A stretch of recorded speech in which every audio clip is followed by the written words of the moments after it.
What was their level of knowledge when it comes to drone laws in Canada going into this conversation? When we approached this idea to them, they loved it because they said, we think this is a approach that works for both sides. It is quite strange that they had the presence of mind to make this bylaw in 1977 when drones were not really far from an active part of the conversation. Good morning, everyone, and welcome to another weekly episode of Coastal Drone Weekly Live. My name is Ian Wills. I'm here with Trevor Bothorel today, and we're going to be talking about municipal drone laws in Saskatoon, Saskatchewan. Trevor's joined us live from across the prairies here to help us go through basically the state of affairs in Saskatchewan, and specifically in Saskatoon, what drone laws he's come up against, his process by which they're able to affect some change, and kind of some challenges that they've gone through in doing that. First off, let's get some introductions out of the way. Trevor, nice to meet you. Thanks for coming on board. Yeah, thanks to be here. I'm glad to be here. And my name is Trevor Bothorel, as you said, and I'm with working in news media here in Saskatoon as a videographer and an advanced drone pilot. And I was part of a group of 4 people who worked to change what was a very difficult drone bylaw here in the city of Saskatoon. So can you give us some background first off? How long have you been in the drone space? I've been myself just been a couple of years, so just I guess still relatively fresh, I guess, but a couple of years in. Okay, and what are you flying these days? We have a Inspire and the DJI Mini Pro 3 at our work. Oh, cool. Okay. And so are you working directly with broadcast, or are you working with like new media streaming, or what's your primary format that you capture for? Oh, everything. Like we do broadcast. It's for broadcast as well as for online and streaming. So I guess everything. Awesome. Okay. And the footage that you're using, what's your favorite kind of type or subject that you're filming it? Is it people or structures, or what would you use the drone mostly for? Well, just because of the difficult drone bylaw in Saskatoon, we haven't used it as much as we would like. We used it mostly for stock footage, and that was kind of the main reasons why we worked to change the drone bylaw. But we decided to put in the effort because anything we post drone related gets so many more hits than our typical content we put out there. So that's why we wanted to kind of put in the effort to try and change what was a difficult drone bylaw in Saskatoon. That makes a lot of sense. And so can you tell me about that? What was the challenges you're facing trying to run a drone in Saskatoon? Well, the city of Saskatoon had a bylaw that stated that you needed to ask permission to fly a drone on public land 2 weeks in advance. So basically you had to apply to the city of Saskatoon with a flight plan and all your documents, and with a flight map of where you will be on public land, and that needed to be done 2 weeks in advance before they give you. You need permission. There was a couple challenges with that. Obviously, we both live in Canada, and 2 weeks in advance, sometimes you can't fully trust the forecast the night before, right? So it was very difficult to try and plan a drone shoot and take time to plan a drone shoot for a drone shoot that may not even happen.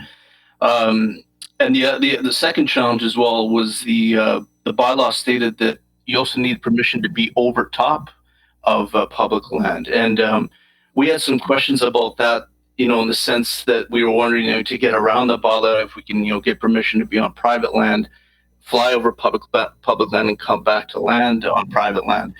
But the city of Saskatoon had a stipulation that you need permission to also be over public land, and our company lawyer looked into kind of the case law in Saskatoon or in Canada, and he really couldn't find anything that was this hasn't been really challenged in court. But our company lawyer seemed to think that obviously people don't have infinite air rights over their property, but our company lawyer seemed to think that people may have certain air rights to the point of a structure or a thing that extends from the land. So whatever the highest point is extends from somebody's land. Somebody may have air rights over that, but beyond that, of course, we don't consider that Canada. That means Canada territory. Okay. So, and that's kind of the crux of it, I guess. The questions I have is we're talking about air rights and going into this. And as you've mentioned, there doesn't seem to be any precedent for that in Canada. Like just we have a bit of an international audience. So I know in the States, for example, New York has air rights, right? You can buy a tower, you can buy the land above the tower and own the airspace to some extent above the tower, but not necessarily past a certain amount, right? There's a ceiling to that. And this is something that we often hear a lot of questions about is, well, let's take the parks, for example. People will ask, well, can I take off from Crown Land adjacent to a park and then fly over a park? There is no air law over the park, but there are Transport Canada AIM regulations that basically lay it out that if you fly below a certain flight over altitude, you're now putting potentially wildlife in some sort of hazard or harassment. So it's not black and white language, but there is stipulations that say no overflight over national parks, for an example. Is that kind of similar to what you've been dealing with in Saskatoon? Yes, and that's what we kind of found, because like our company lawyer said, like a municipal government is fully within their right to want to know whether a drone pilot is on public land.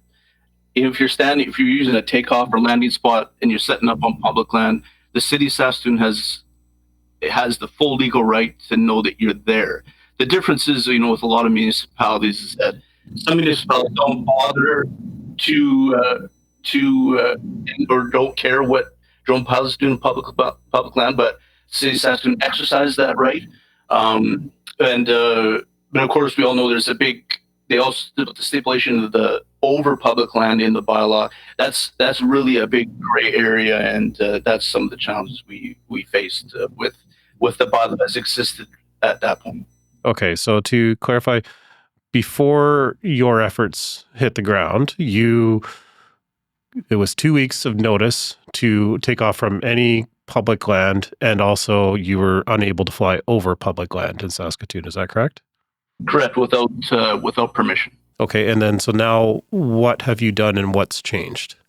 Well, what happened is that we were kind of found out through the grapevine that a lot of the commercial drone pilots in Saskatoon were kind of doing their own parallel lobby effort, and we kind of found out about it, and we thought, why don't we join forces and try and change the drone bylaw together? And so we, with my colleague Don Summers, and we joined up with a couple of private drone pilots from production companies with Trevor Toms and Derek Watson, and we met to discuss, what can we do to change this bylaw? And back in May, we met and it came about the game plan, and we had a big meeting with the city of Saskatoon.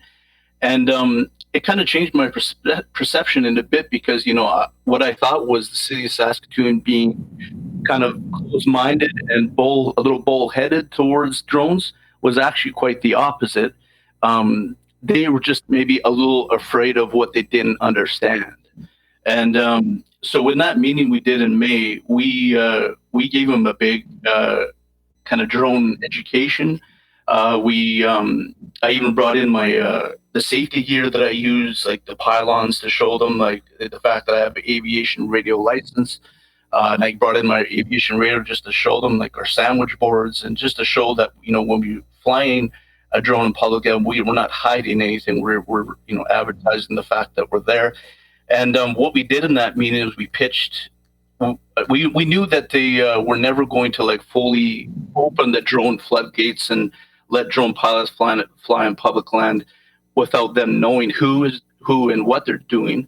So we kind of came up with a solution that worked for everybody, and that was we pitched a municipal commercial drone permit program in the city of Saskatoon to them, and they accepted it. And that's essentially would mean that we would get a municipal permit to kind of like a taxi driver to operate on public land within the rules, and it's a year permit.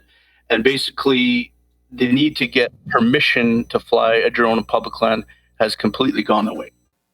Okay, so it's a standing permit is what we're saying at this point. Yes. Awesome. Okay.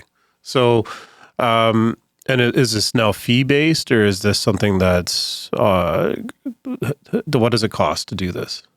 It's completely free. They just want to still maintain the right to know who's flying a drone in public land and what they are doing.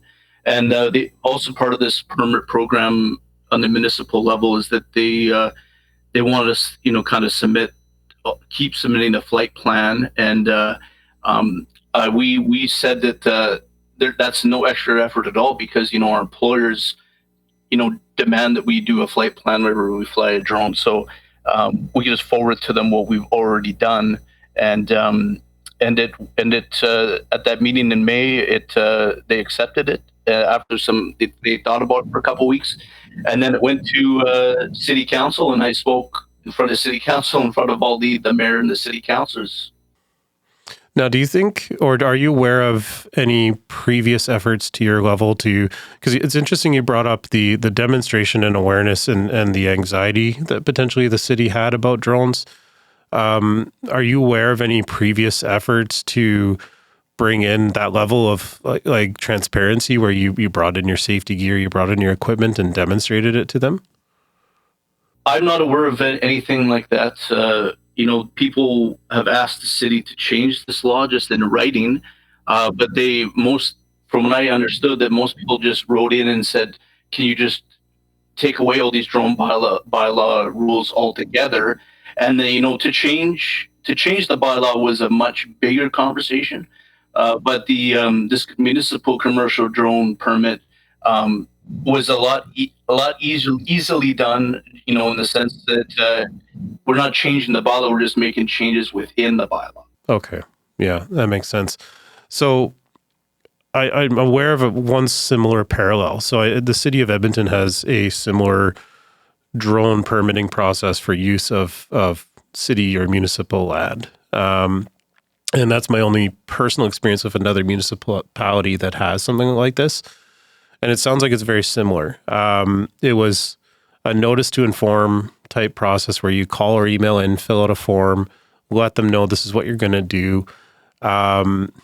It is permission based, but at the same time, the informal conversations I've had with staff there have been that it's very rare for them to say no, because there's very little reason for them to say no in most circumstances. But it's interesting, and it was the same kind of idea. They're just more looking at it from an economic development side, like knowing the statistics of what's happening in their industries, being aware of how much drone traffic there potentially is going on in their city is where this is coming from. It's not an enforcement thing as so much as it is an awareness thing. So it's interesting to hear. Yeah, we try to explain to them that we already have some accountability to follow the drone rules through our employers. So and all the commercial drone pilots will have that. So that eased their minds, quite a bit when we told them that,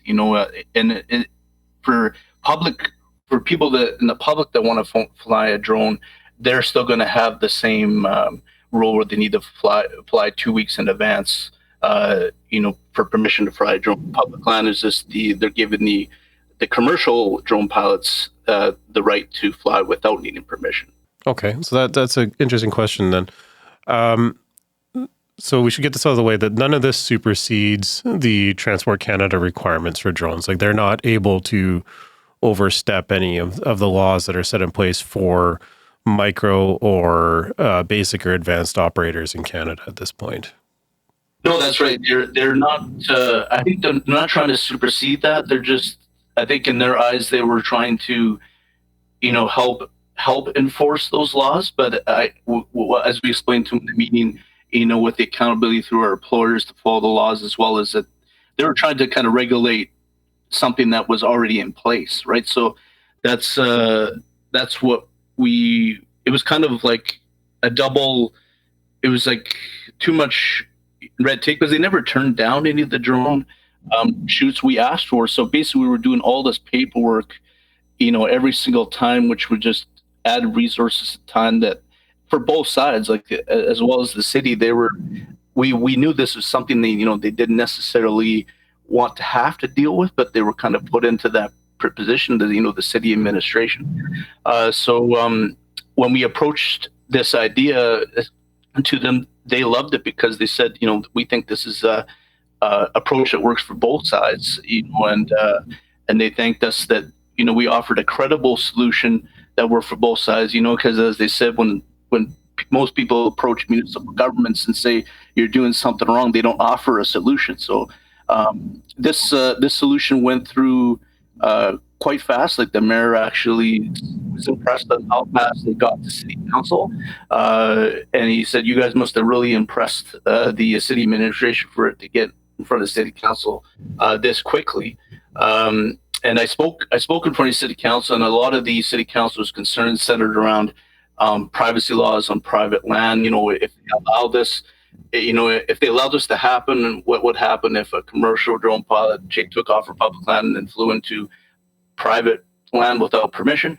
And then I explained to them that, especially in Saskatchewan, there's stringent privacy laws that would still prevent us from doing that. So that reassured them. And then also another city council was grilling me on the fact that, they were worried about drones encroaching on emergency services scenes. And, I explained to them that, just like if a camera was standing on the ground, you have to draw a virtual line into the sky, that the drone pilot has to stay on the perimeter until given the permission to enter an emergency services scene. Yeah, and there's Transport Canada regulations that prevent you from entering an emergency scene anyway, so you've got a bit of a double overlap there when it comes to it. It kind of comes back to, and this is something that's a hot topic in a lot of different states and provinces, I've found, is the question of overreach. Transport Canada in Canada regulates the air. In the States, the FAA, the Federal Aviation Administration, regulates the air. And this is always something that we keep coming back to. I've seen it more so in the States, which is why Saskatoon was so interesting, is municipalities stepping in and attempting to regulate the air. But in this case, this all sounds like it's coming back to just the ground. Is that correct? Yes and no. Like they were still trying to regulate what happens over their property, and that's a big issue we had with the bylaw. Because of course, from a legal perspective, cities are 100% in the right to know who's standing on their property doing something. Most municipal governments, don't have bigger fish to fry and don't occupy themselves with what drone pilots are doing in public land. But the cities has to, kind of exercise that right.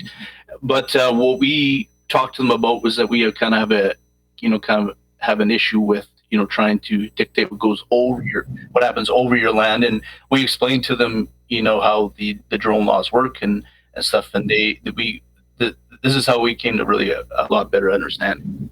That's a good question. What was their level of knowledge when it comes to drone laws in Canada going into this conversation?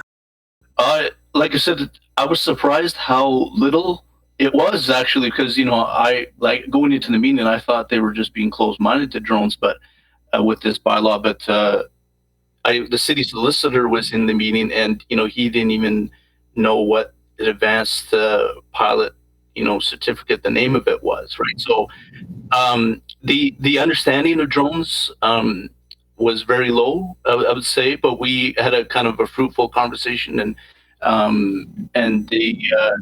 encourage anybody, that has tough municipal laws where they are to sometimes just having a sit down and have a heart-to-heart conversation can be fruitful, and it was for us. Yeah, and that's an excellent point I was going to bring up. There are many bylaws out there that were written years before even 2016, 2017, when special flight operation certificates were in place for commercial operations, if not prior to 2019 when the rules changed to basic and advanced operations. When we get a lot of customers asking, well, where can I fly in X or Y city? Well, you need to go to the bylaws and look at what the bylaws say. And we often recommend you look for things like remote, RC, powered airplane, like anything but RPAS or anything but drone, because those words are pretty modern when it comes to bylaws. When you're looking at some municipalities might have bylaws that were written in the 1980s or early 1990s. So it's... And funny you mentioned that, because the original City Saskatoon municipal bylaw regarding drones was drafted in 1977, and we thought that well, most people didn't know what drones were back then, but they made changes to it since then. But it is quite strange that they had the presence of mind to make this bylaw in 1977 when drones were not really far from an active part of the conversation. That's interesting. That is the most forward thinking I could have imagined, because that's still 20, 30 years before even remote control is practical to that level. Wow. So coming out of this process, at this point now, you've got, like you said, basically like a medallion style system for commercial drone operators in Saskatoon. But recreational drone pilots are still going to be faced with this 2-week notice. Is there any avenue towards some sort of system? Because when we, and correct me if I'm wrong, but I believe most of Saskatoon is controlled airspace. Is that correct? Yes, about 75% of it. Right. So you'd have to have either a micro drone for an unlicensed leisure user, or hold an advanced certificate with a safety assurance declaration anyway to fly in the majority of the city. As a part of this process, has there been any discussion about opening up recreational areas? Like, for example, I know in Calgary, they have now, many of the parks actually allow micro drone use and or basic use as long as it's not controlled airspace. I'd like to have that conversation in the future with them, and they did briefly mention that they're thinking about what they want to do for the recreational drone user. That's not part of a conversation right now, but I think it's baby steps as far as we're concerned. They allowed this, and and in Saskatoon there can't even there's not more than 20 commercial drone pilots, so there's not a lot of us, so they could easily keep track of us. But they are still a little worried that if they open it up to the recreational drone pilot, that there's so many more of them potentially, and they're still a little afraid of going there. Right. I'd imagine, what's the city population of Saskatoon? Is over 100 and something thousand at least, right? So yeah, it's up to about 300,000 right now. Yeah. So if there's 100,000 plus drone pilots in Canada, I'd imagine there's at least 1,000 that own or use drones of a registered size in Saskatoon. So it could be, it could be a burden to the city if they want to stay involved in that process. I think that this is something. So there are groups out there. The DPAC Drone Pilot Association of Canada has been working on app extensions for municipal laws, which is something that I think the NRC site selection tool will be adding eventually as well. I'll probably have to correct that if I'm wrong, but it's been something that's been a challenge, because we're so abundantly clear on the federal laws, and then the provincial laws for parks are fairly clear and fairly consistent. But when it comes to municipalities, for example, here in the Lower Mainland, we've got 12 plus different municipalities with 12 plus different drone laws. And they can go from have at it to you can't fly over by definition of an ill-informed municipality in that state. So, and this is other cities that I've dealt with. So it's something that I think you've taken a massive step towards engaging a city, which is a huge challenge, I can understand, to look at what they're doing and how they can be permissive without necessarily opening the floodgates to something that could be a hazard to, because of course, with anything, the bylaws are in place so that everyone has the right to enjoy or benefit from whatever this property might be. So they're trying to appease everyone and at the same time ensure that they're not getting in the way of commerce or business development. So that's pretty cool. And to go back to your earlier question there about that was the city trying to regulate airspace, and they weren't fully doing that, but I could tell you a quick story that we tried to, and this is kind of where they came to a bit of an aha moment when we met with them, but we were looking to get shots of the children's hospital here with our drone, and of course there's a helipad right on top of the children's hospital, and we applied to the city to get some stock footage of the children's hospital with our drone. They were thinking of actually denying us permission because of how the proximity to that helicopter. But when we met with them, I explained to them, that I have an aviation radio and with a license. And they ultimately gave us permission, but I explained to them that, when we were filming the children's hospital, I was listening on the aviation radio for the STARS helicopter, and I heard that they were coming in, so I immediately landed the drone, and also waited till they were done dropping off a patient, and then they left. And I also gave the helicopter the heads up that we were flying a drone around there, and that we'd be on the aviation radio listening for them. So they were reassured by that. So the city, when the city heard that we take those safety measures, as commercial drone pilots, that's what ultimately was one example of why they were so open to this new program.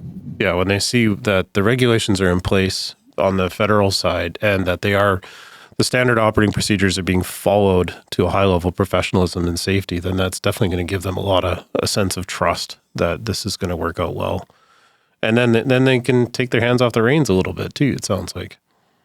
Exactly, and I've noted that this new permit program, it's the understanding that commercial drone pilots fly within the rules, and if they get caught, that we will go back to that 2 week, needing permission 2 weeks in advance. So we explained to them like that's a heck of a lot of motivation to fly within the rules as well, because we found the 2 week advance permission process quite cumbersome, and we don't want to go back to that. So there's along with our employer accountability, there's kind of that double-edged sword that, we have a lot of motivation to fly within the rules. Absolutely. This is kind of unrelated, but related. So we talk about the 2 week notice. What has your experience been with the opposite side of it? So actually getting permission to fly in the area, considering you mentioned that it's all controlled airspace. I assume you have to use nav drone for the majority of your operations. What's your experience been getting permission to fly in controlled airspace?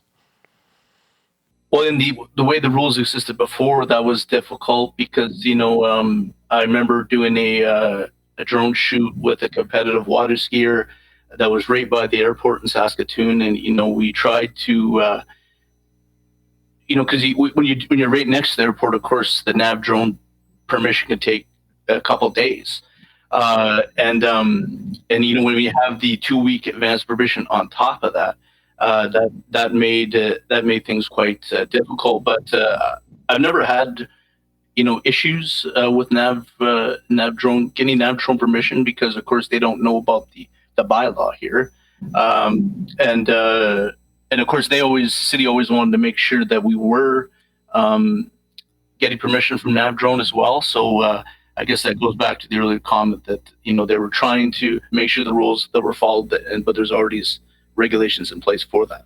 Okay, so they were actually asking for proof of your airspace permission as well in your previous process? If not every time, but for that one time that I was right next to the airport, city was looking to see that I make sure that I was getting nav drone. I mean, what they ended up doing is, they in their permission, municipal permission, they put right in there is like, this is contingent on the pilot getting nav drone permission to fly. So they were covering their bases and stuff, but that was back when the old bylaw was still in place, and it's about to change. Okay. Now, these laws, are they now in effect?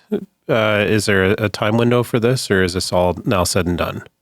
Well, at the taping of this conversation we're having, we're meeting with them next week to to finalize the rollout. And we expect it, later on in October, it will be fully in place. Okay. And is there going to be an information site, or is this going to go right onto Saskatoon's bylaw website, or what would be the process for someone that's wanting to get this standing permission sorted out? It'll be an online portal. It sounds like, and that we submit all our documents on a yearly basis. They want to see they ask that we have an insurance, package with a $2 million coverage, and they want to see that with the city of Saskatoon listed on the policy. But the big difference is now that it would be an online portal, and we just submit our certificate and our insurance and our flight plan, and we just submit it to this online portal, and we don't have to talk to a human being, right? So it'd be much more efficient, and we don't have to do paperwork every single time for every drone permission. It's just once a year. Right. That makes sense. So you mentioned you work together with a couple different drone pilots. Is there any local association, say an aspiring drone pilot or commercial operator wants to get involved with in Saskatoon that you're part of? No, not as of yet, but maybe we might start something up after this. But I work in the news media, but the other two guys in our group work for private production companies. So that's really what helped this process move along, because you can see that they were losing money, too, with this law. But since we came together to do this process, we've actually thought about doing an association or something like that line, but nothing concrete yet. Okay. Well, that's awesome. I really appreciate you coming on and talking about this. I'll plug, if there isn't an association in the local area, one that should be mentioned is the Aerial Evolution of Canada. It's all advanced aerial evolution. So be it drones or advanced air mobility, it's the next generation of aviation in Canada. So our tech aviation organization has professional memberships for things like this, and they do have council and lobbying efforts. So if you're facing something similar to this in your municipality and you need some extra horsepower, Aerial Evolution might be one organization that you might want to look at for looking into this. There are other groups that are working on urban advanced air mobility as well that could be resources to flex for that. So it'd be something that, of course, the grassroots initiatives are always going to have the best results locally because you're in the community and you know it. But if you need extra assistance, you can reach out to us and we can get you in touch with them as well on the coastal side. And I'll reiterate that if anybody has difficult drone bother that they're dealing with, just try and start a fruitful conversation with the city administration. There's it's not something that's going to be a quick process by any means, but I'm not a betting man, but if I was, I bet that a lot of the same municipal governments are the same way that Saskatoon was, that were a little apprehensive about drones and didn't fully understand the space. So having a heart-to-heart dialogue can be very fruitful, and don't be deterred, and explain the space and a lot of the things that happen. Exactly. Well said. All right, Trevor. Well, I think that's probably it for today. I really appreciate you coming on again and sharing your story with us. That's been really interesting. And I think that this is relevant to a lot of people in a lot of different cities in Canada. So again, thank you very much for coming on. Thank you. And I was glad to be here. Okay, Trevor. Well, you take care. All right. Well, that's it for this week for Coastal Drone Weekly Live. Thank you very much for joining us again on another episode. And if you like this one, please hit that like button and share it with your friends if you think this is information that maybe they might want to hear about in the drone space. We're here every week, and be sure to hit that subscribe button and the notification bell so that you're basically given the heads up right away as soon as one of these episodes goes live. Thanks again, and we'll see you soon.